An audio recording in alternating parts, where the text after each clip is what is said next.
New this morning, everybody, the American Lung Association releases its 20th State of Tobacco Control report overnight. It gives Virginia failing grades, but most of the state's efforts to reduce tobacco use.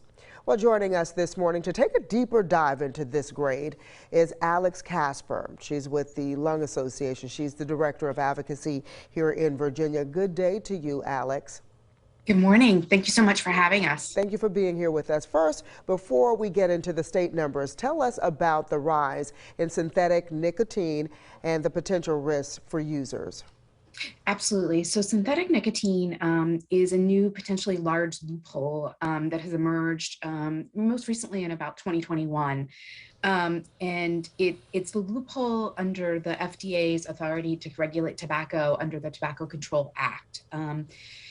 And so the concern that we have, and many of our partners have, is that the most used e-cigarette product among teens is a product called Puff Bar, and they do use synthetic nicotine. So it seems to be that they're exploiting kind of this loophole, and more teens are using synthetic nicotine.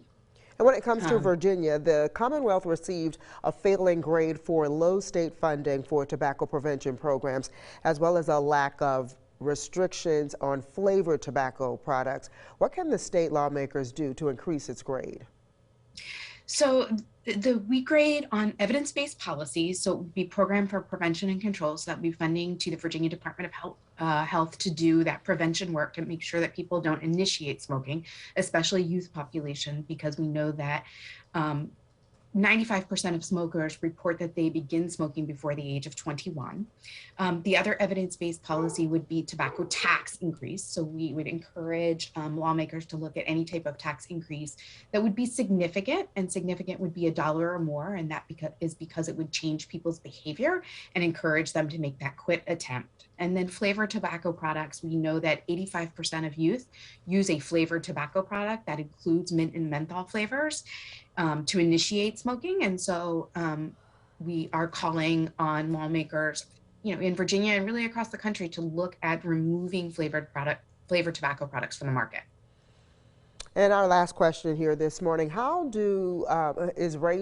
has raising the minimum age to buy tobacco here in Virginia impacted cigarette and vape use among teens and young adults?